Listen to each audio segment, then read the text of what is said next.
Minneapolis, protests are growing after the ICE, or the Immigration and Customs Enforcement, carried out a fatal attack on a 37-year-old woman named Rene Good. The FBI is investigating the killing of Rene Good by an ICE agent, but Minnesota law enforcement officials are saying the U.S. Attorney's Office has blocked them from the case and is withholding evidence. And that is what the contention is in the entire fatal attack case. Trump administration has claimed, meanwhile, that the victim was trying to run over agents as the city begs now for trusted investigation. The Department of Homeland Security has alleged that the victim, Rene Good, was attempting to run over law enforcement officers when ICE officer fatally shot her Wednesday morning. But this claim, remember viewers, has been disputed by local officials there. In fact, the mayor is saying all they want in Minneapolis is justice and truth, as Minneapolis is to remove barriers now near the shooting scene, and it will preserve memorial. Up to 100 more federal agents could be deployed to Minneapolis. This is what we are learning from sources. Conflicting messages from feds and local officials is what making this case murkier. But the Minnesota governor and the Minneapolis mayor are disputing the government's claim, with the mayor saying that according to videos, the victim, Rene Good, wasn't driving her car toward the agent or using her car as a weapon at all. Mayor Jacob Frey has said that this was an agent recklessly using power that resulted in somebody dying.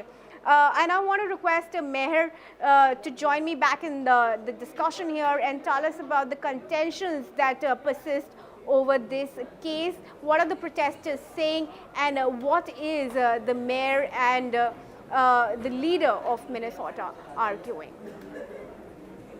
Well, yes, Kriti, you mostly broke down everything that is happening in Minneapolis since the past few days.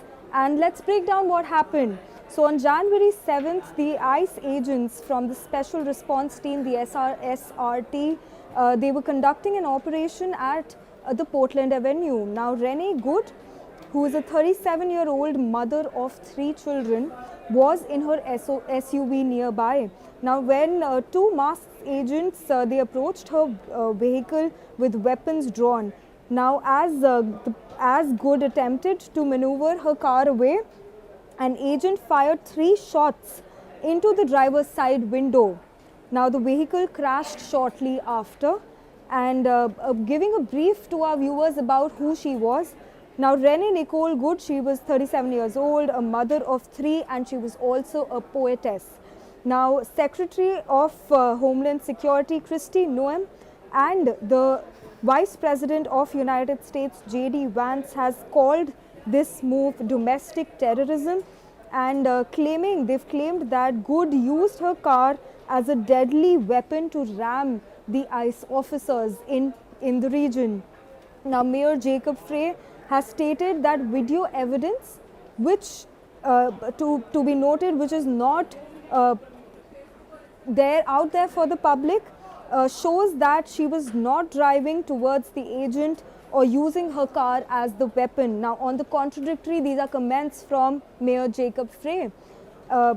Now, Officer Jonathan Ross shot Rene Good, and the shooter, who has 10 plus years of experience, is an elite member of the Special Response Team.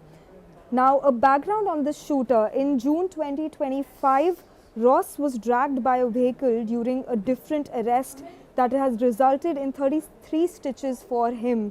Now, Deputy Attorney General Tom Blanche has defended the shooting on social media, and he stated that the law does not require police to gamble with their lives.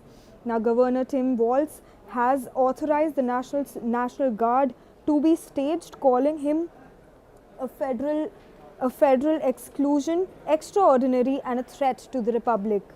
Now, today on January 9th, Governor Walz has declared a statewide day of unity, and a moment of silence was held across the state to honor Rene Good, who has now passed away. Now, this comes just 24 hours after the Minneapolis shooting. Now, a CBP agent has shot 2 people in Portland, Oregon, alleging that they were linked to a Venezuelan gang. Now, within hours of the shooting, a massive memorial and a barricade that said no ICE zone was established, and community members placed white roses and candles in the snow. Now, while the city workers began removing street barricades on January 9th to allow emergency vehicles access, the memorial itself remains a central gathering point for nightly vigils that are taking place in the region. Now, protests have spread across local schools after reports that ICE agents use chemical irritants near students in a high school. Now, in Minneapolis, public schools concealed classes for a remainder of January 8th to January 9th, and large solidarity marches have also documented in the cities of New York and Chicago, as well as Seattle and Washington, D.C. Now, we are tracking this news closely, and we will bring you all the updates as and when they take place. Over to you.